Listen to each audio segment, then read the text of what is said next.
Well, what's up, ladies and gentlemen? So I finally have time after, you know, holding Pramila all day.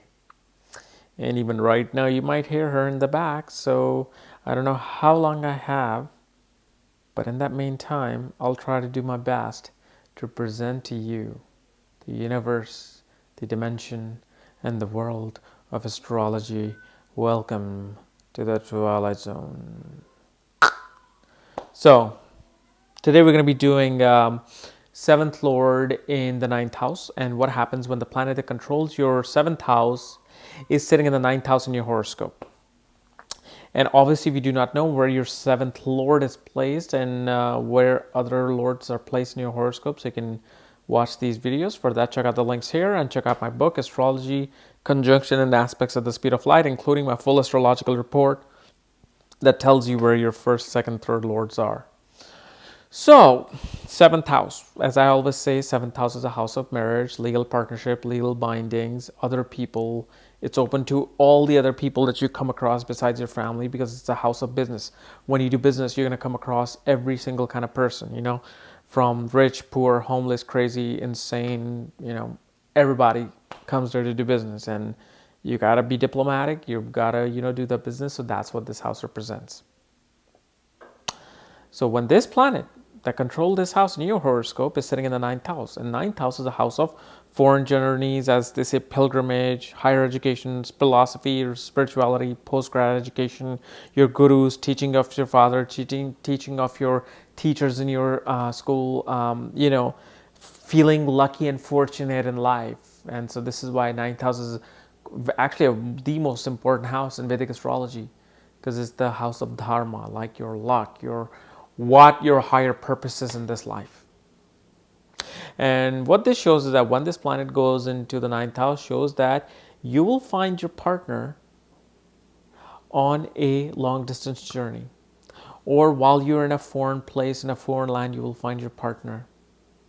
At the same time, you expect a partner, you expect a spouse who will help you travel to other places, who will have you experience different culture, different societies, different religion, is quite open about all the religious and spiritual activities in the world. Somebody who's very philosophical and who is able to broaden their horizons of the mind. So you look for this partner because of the fact that your seventh lord of spouse is sitting in that house. So what you desire from the seventh house is coming through the ninth house. You desire a person who is highly intellectual, somebody who might have a postgrad degree, PhD, master's degree. You look for these titles in your partner. And if they do not have this title, you at least look for intelligence capable of reaching that plateau. Okay. And this also shows is that your partner, your business partner, your spouse, whether male, female, will make you feel very fortunate and lucky in this life. You marrying them will bring a lot of luck towards you. So it's actually one of the very good positions of in astrology. Not to mention, this is a Raj Yoga placement for your horoscope, because the Kendra Lord, the seventh house, is sitting in the Trikona house, the ninth house, which is the most powerful house. And so shows that you will be able to have a commanding position in your life through your spouse. Perhaps after you married your spouse, you got a business, suddenly you got a title of CEO, CFO, CFFO. So now you're that Raj Yoga position on a throne. Perhaps you married a prince somewhere, so you're a princess. Or you married a princess, you're now her bitch, pretty much. So that's how your Raj Yoga can come up. But mainly, it can show that your spouse will help you elevate to a higher status, whether in an intellectual realm, financial realm, or a religious realm. Perhaps they come from a very highly religious background where you marrying them elevates your status. Oh my God, this person is married to this person who's from this really uproaring, spiritual or religious family. Or you can get this title, oh my God, you're married to this great genius, PhD master of all things like me. Your status will elevate. So it's a very good position. However, depending upon what planet is controlling your 7th house and sits in the 9th house, may differentiate a little bit of this luck and all this, the traveling stuff that I'm talking about. So let's discuss that. So let's say if Sun controls your 7th house, Sun goes into the 9th house. Now, many people will say, oh, this is debilitated Sun. Okay. But remember, astrology is a combination of different things that either, brings a positive, neutral, negative influence on a chart. In the 9th house, Sun is very powerful because this is the house of authoritative figures that teach you things in life. And who teaches you the very first things in life? It's Father. Although the real house of Father is the 10th house, showing how your relationship is with him, but the 9th house shows how well did your father teach you things. And if Sun is not around 9 to 12 degrees in this house, because it's really debilitated in Libra, but it's only debilitated between 9 and 12 degrees. Like it starts to progress towards 10 degrees, it comes out of it, so it's debilitated. Now, if it's not debilitated, what this shows is that your spouse will be highly creative. Your spouse may be in entertainment industry. Your spouse may be, a diplomat in foreign countries, because Sun represents government, Libra represents diplomacy, and being in the 9th house of foreign journeys, it shows that your spouse takes a lot of foreign journeys on behalf of the government or on behalf of the corporation that he works or she works in to be this diplomatic figure. Or, as I said, they can be highly spiritual and highly creative people. Now, if your Sun is in those debilitated degrees, what this shows is that your self-esteem and your confidence will not be able to come on your own. Your spouse, after marriage, will have to push you a lot to make your confidence come up. And in doing so, there will be this frustration between you and your spouse. Your spouse will be like, dude, come on, honey, you got to have some confidence out there. You got to have some self-esteem out there. And you're like, yes, yes, yes. And the more you hang out with them, the more your self-esteem comes up. But then there's this battle that goes on. Like, do I follow these laws and rules of the 9th house? And then, so the power struggles kind of is there within you. Because although this is in this degrees, your confidence is low, your self-esteem is low, and you run into teachers and your fatherly teachings are kind of like haywire.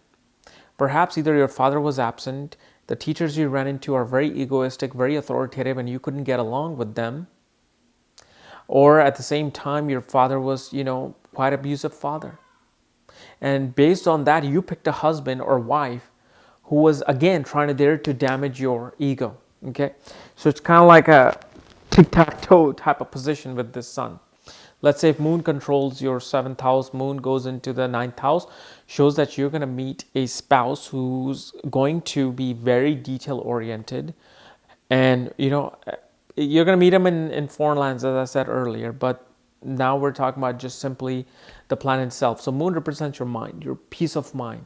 What makes you feel happy. Your spouse might be in a medical field. Your spouse might be in a field of healing other people. And you and your spouse have this emotional bond that brings you towards having a healthy lifestyle. You feel very fortunate with your spouse because they're helping you solve all the little problems in your life, because they're looking at all the details, and you want somebody who looks at all the details of life. At the same time, somebody who is very critical and quite verbal about your higher beliefs. You'll get a spouse who's actually may criticize you for what your higher beliefs are, because they might want to impose their higher beliefs on you, because Virgo is a very critical sign. Okay, so the mental peace is there, but at the same time, the mental peace may be disturbed because of the fact, this is not the most friendly sign from the Moon. So it may create these critical battles between you and your spouse. Let's say Mercury controls the 7th house, goes into the 9th house, shows that You will get a spouse whose communicative ability will be very dynamic. Your spouse will make you feel like you're on a throne of something. You and your spouse can actually create a traveling business together. Your spouse will be highly educated, perhaps like an MBA or PhD, or somebody who might be in a government field taking care of all the communications and all the communication that happens between the government or the law itself. Now, as far as Venus is concerned, Venus, as you know, is a significator of the seventh house. It represents marriage for both men and women. It represents the kind of spouse you will get. And Venus is a very artistic, creative, planet. Venus is all about, sensuality, the fine things in life. And especially Venus placed in the ninth house as the seventh lord definitely can bring tremendous amount of luck for you. It can bring a lot of wealth through your spouse, but mainly your spouse will have immense love for traveling. And you yourself, like this will be a perfect match. Like you yourself love traveling because Venus represents a person's love and passion. Your love and passion is towards experiencing different cultures, experiencing different, ethnic backgrounds. Now, marriage, Venus is supposed to represent a wife for a man and marriage in general. So it shows that you can find a spouse who will enjoy and exploring the, far sides of the world. They'll be very creative and they will enhance the creativity within you. They will bring this feminine creativity from within you. They will be becoming like your mother when you travel.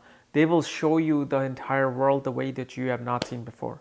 So this is like very amazing place for Venus to be in. And especially like let's say if Mars is controlling the seventh house. Mars goes into the ninth house, shows that you will find a spouse who will actually energize you and motivate you to do something good in your life. Your spouse will be like, honey, you got to do something big in your life. Come on, let's do it. Here, Mars shows that locomotive of a spouse who will push you to do better things in your life, higher things in your life. Your spouse will show that if they will take you to any kind of battle, win the battle, and through that, they will elevate you through a higher dharma. Okay? And especially with this kind of a Mars shows that your spouse may bring power struggle towards what you believe in, and your spouse might be able to persuade you on their sort of a belief, because now here Mars is imposing his own spiritual philosophical belief.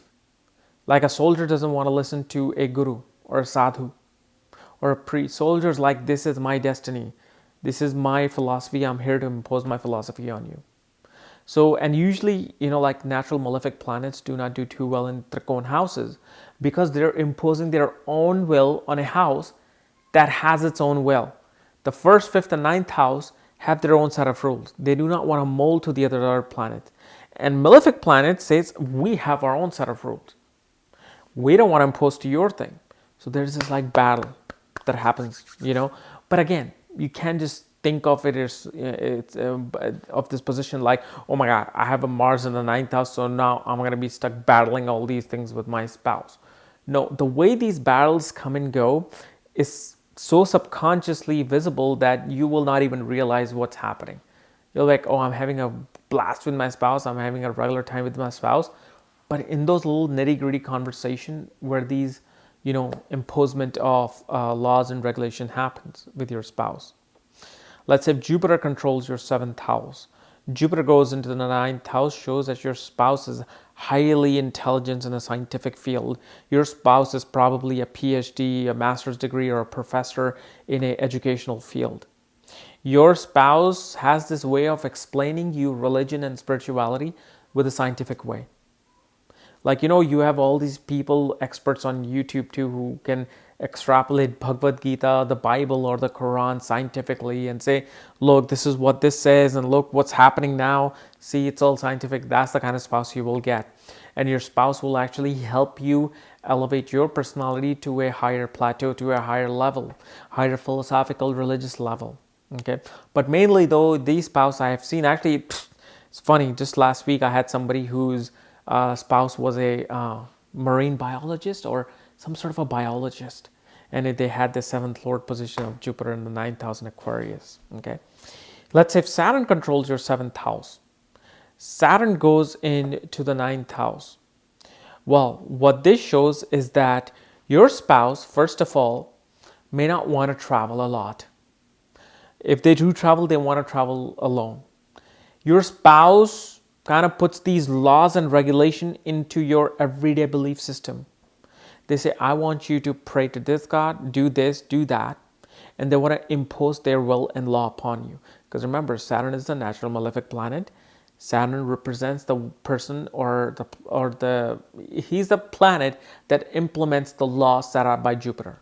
And 9th house is a house of laws. Saturn is now becoming strict. He's like, follow this or I'm going to kick your ass.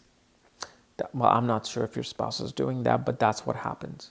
You might get a spouse who's very old in age and who may be may have a chronic handicapness, or maybe have a chronic disease with them. But at the same time, if they don't have this, what this shows, there will be this chronic. You will feel like the marriage is like a chronic disease, like you just go onto this, train of marriage, and it's filled with pain, and it's filled with all these laws, regulations, but at the same time, you just want to carry it out, and you just don't have this enthusiasm because the marriage is full of their laws and their implementation. But you can attract a spouse who is very mature in age. You can attract a spouse who's very, secure and dedicated towards their work. But here Saturn kind of like blocks the luck of a person. If you get married in your 20s with this Saturn's position, you may feel like your marriage has restricted your law, restricted your ability to expand your horizon. But if you marry in your 30s, 35, the same Saturn can actually bless you a lot. The same Saturn can actually bring you a good luck, a lot of travel, a lot of maturity in the marriage, a lot of realistic luck in the marriage. So it's a good and bad both with Saturn, like Mars. Okay, but Saturn seems to be a bit more harsh because Saturn is this teacher who has a whip in his hand. Mars is a teacher who makes you get up. Hey, let's run. Jupiter is a teacher who teaches you like with open arms. So that's what you got to remember. 9th house is post-grad education, higher learning.